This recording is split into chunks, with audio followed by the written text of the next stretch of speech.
My name is Hazel Carter. And the day my billionaire grandfather left everyone millions, but handed me just $50, was the day my entire family laughed, until they realized those $50 were never meant to be money. They were meant to be a key. At the will reading, the lawyer calmly announced my father's inheritance, $5 million. My mother received $3 million. My brother Ethan got $2 million, and couldn't even hide his grin. Then came my name. The room fell quiet for a second before the lawyer said, "For Hazel Carter, $50. Just two crisp bills slid across the table like an afterthought. Ethan laughed. My father smiled in that quiet, satisfied way that said he had always expected this outcome. No one defended me. No one questioned it. I didn't cry. I didn't argue. I just stared at those bills, because my grandfather had never been careless. And this felt deliberate. For years, I had been the quiet one in the family. Not weak, just unnoticed.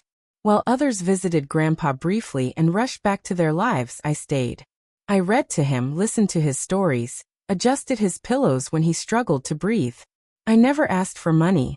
I never asked for attention. I stayed because he mattered. And before I tell you what happened next, if you enjoy powerful emotional stories about betrayal, hidden truth, and unexpected justice, make sure you subscribe now, because stories like this prove that sometimes the smallest things hide the biggest secrets.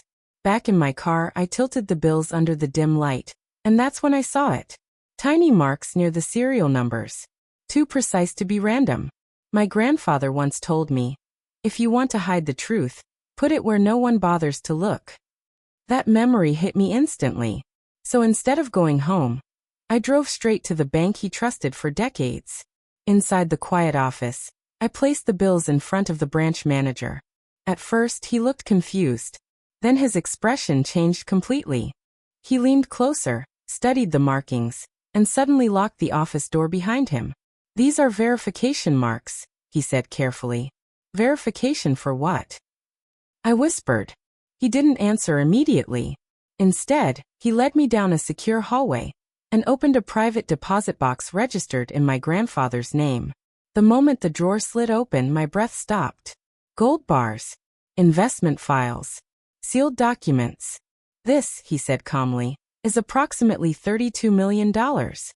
My hands trembled, not because of the money, but because of the envelope resting on top, my name written in my grandfather's handwriting. Hazel. I opened it slowly. If you're reading this, the letter began.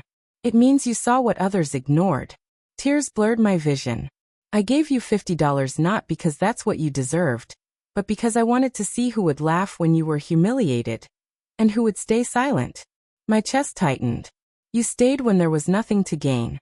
That is why I trust you. This money is not a reward. It is protection. Build a life where no one can control you."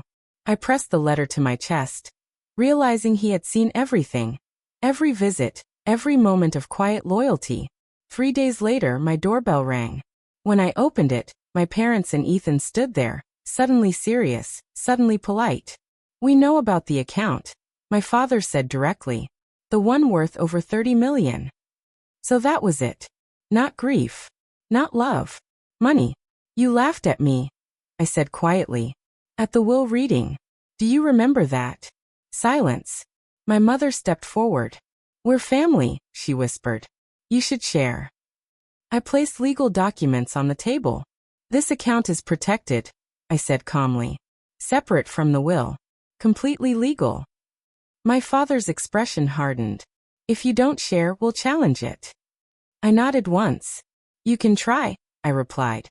"But there's a clause. Any legal dispute voids your inheritance." The room went completely still.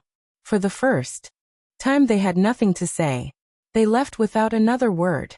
And the silence that followed didn't feel lonely. It felt peaceful. Months passed. Calls stopped.